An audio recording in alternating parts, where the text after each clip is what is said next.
भी करने के लिए तैयार नहीं। उनको डर लगता है कहीं ऐसा ना हो कि स्कीमों का लाभ मोदी जी उठा करके उसका लाभ ले जाए। ये डरने लग गए हैं, बौखलाहट पैदा हो गई है। इस बौखलाहट के कारण से जो उल्टे सीधे काम करेंगे। मित्रों, हम लोगों ने तो हरियाणा और दिल्ली, अगर मैं कहता हूँ दिल्ली और हरियाणा को अलग करने वाला कोई नहीं है। हमारे बहुत संबंध है, चाहे वो पूर्वी दिल्ली को मैं छोड़ भी दूं, उत्तरी दिल्ली है, दक्षिण दिल्ली है, पश्चिम दिल्ली है, तीन तरफ से हरियाणा है।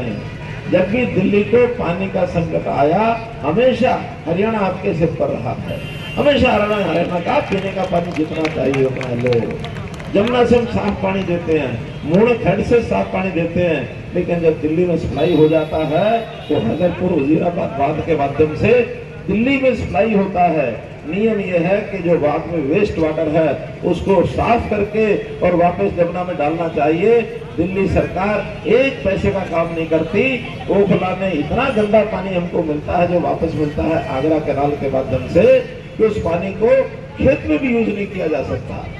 इस प्रकार का ये झमेला जो करते रहे हैं, बातें बहुत, करना कुछ नहीं। इसलिए मेरे मित्रों, हम लोग को दिल्ली सरकार जो है उसके बारे में भी सचेत रहना है। और अब केंद्र में एक मजबूत सरकार बनाने की जो बात आई है, मजबूत सरकार, और इसमें भी क्या प्रश्न खड़े करते हैं कांग्रेस के लोग। वो कहते हैं सरकार बनाने के लिए तो 272 सीटें चाहिए, तो ये 400 की बात क्यों करते हैं? अब इनको ये कुछ समझाने वाला नहीं है कि 400 वोट अगर जनता ने दी है सीटें तो जनता हमको देगी, आपको क्या तकलीफ है?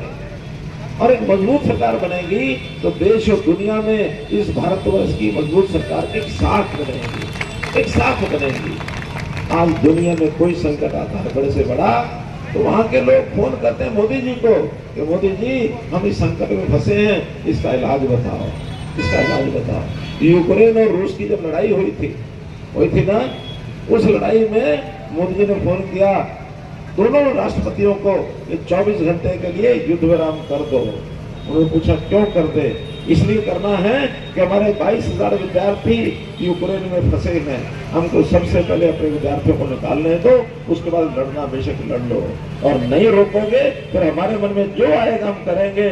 उसके कारण से युद्ध विराम हुआ, हमने अपने 22,000 लोग निकाले और हमारे साथ साथ दुनिया के और जो बच्चे फंसे हुए थे वो निकाल के ले गए।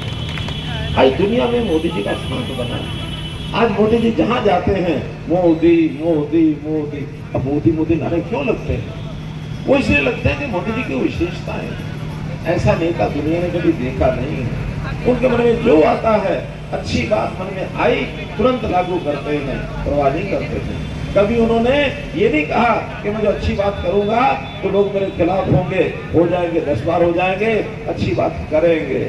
हमारे में से बहुत व्यापारी भैया बैठे होंगे, कौन कौन है जो दुकानदार है, व्यापारी, हाथ खड़े करो। 2017 में जब जीएसटी लागू किया था, हमने व्यापारी भाइयों ने उस समय विरोध किया था ना, सूरत तक में हड़तालें हो गई थी ना, लेकिन आज वही जीएसटी। सब व्यापारी कहते हैं इतनी सुंदर व्यवस्था कभी उन्होंने सोची नहीं थी।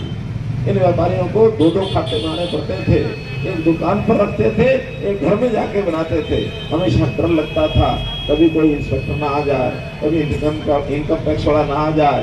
अब एक बही खाता रखते हैं, सब काम बैंक से होता है, सब निश्चिंत होकर सोते हैं। और टैक्स भी सारे देश का टैक्स 2 लाख करोड़ रुपया पिछले महीने में इकट्ठा हुआ, एक महीने में 2 लाख करोड़ रुपया, जो सर्वाधिक था। किसी को महसूस नहीं हुआ, बिना महसूस के इतने पैसे आते हैं तो सब प्रदेशों को भी जाते हैं, केंद्र सरकार के अपने काम भी होते हैं। तो जिस प्रकार से काम करने की पद्धति बनाते हैं वैसी बन जाती है। मित्रों, हरियाणा में हमने बहुत ऐसे सरल काम कर दिए हैं, लोगों को घर बैठे सुविधाएं मिलती हैं। क्योंकि मुझे हरियाणा में मौका मिला जनता की सेवा करने का 9.5 साल मुख्यमंत्री के नाते। अभी 1.5 महीना पहले ही हमने अपने हाथ से अपने एक साथी को कहा दिया, मुख्यमंत्री तुम बन जाओ, हमको दिल्ली मोदी जी ने बुलाया, हम वहां चले जाते हैं अपने हाथ से। वरना कांग्रेस की अगर हालत हो तो कांग्रेस क्या करेगी?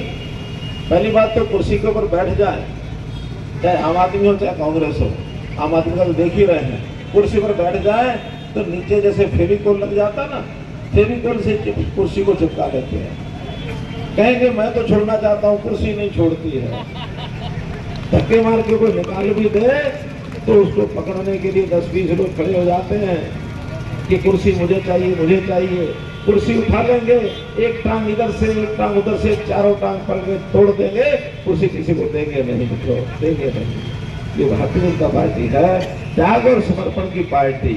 जब भी कोई योजना बनी तुरंत त्याग करके हम आगे बढ़ जाते हैं। मित्रों, इस नाते से बहुत विशेषताएं हैं भारतीय जनता पार्टी की, मोदी जी की, और हमारे सभी जितने भी सांसद प्रत्याशी खड़े हैं सब एक से बहुत अच्छे व्यवहार के, अच्छे चरित्र के। वरना इनके यहाँ जो प्रत्याशी हैं सबके सब अपराधी, सब कोई ना कोई अपराध किए बैठे हैं, हर किसी के ऊपर तलवार लटकी हुई जेल जाने की। कुछ तो बैठे नहीं।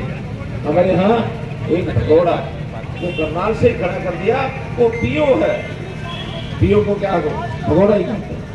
तो जेल नहीं गया, यानी हाजिरी नहीं लगाई उसने कोर्ट में, भगोड़ा घोषित कर दिया। अब जाके जमानत करा के लाया।